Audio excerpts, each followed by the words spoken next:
Hi అండి. కార్తీక మాసం సందర్భంగా పెనుమంట మండలం జిత్తి గ్రామంలో వేంచేసున్న ప్రసిద్ధ శైవక్షేత్రమైన శ్రీ ఉమా వాసుకి రవి సోమేశ్వర స్వామివారి ఆలయం కార్తీక శోభ సంతరించుకుంది. కార్తీక మాసం మొదటి రోజు నుంచే తెల్లవారుజాము నుంచే ఆశేషమైన భక్త జనాభాని స్వామివారి ఆలయానికి విచ్చేసి పూజా కార్యక్రమం నిర్వహించుకొని స్వామివారిని దర్శించుకున్నారు. ఈ నెల రోజుల పాటు స్వామివారికి రోజుకి ఒక రకమైన ద్రవ్యంతో విశేషమైన అభిషేకాలు జరుగుతాయి.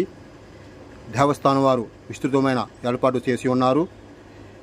50 మంది భక్త మహేశ్వరులు విచ్చేసి స్వామివారిని దర్శించుకుని తరించవలసిందిగా కోరుతున్నాం. కార్తీక మాసం నెల రోజుల పాటు ఈ క్షేత్రంలో స్వామివారికి విశేషమైన పూజా కార్యక్రమాలు జరుగుతాయి.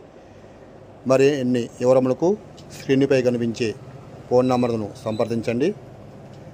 మరిన్ని ఆసక్తికరమైన వీడియోల కోసం మా ఛానల్ను యాక్టివేషన్ చేసుకోండి. ఓం నమః శివాయ. హర హర మహాదేవ. శంభో శంకర.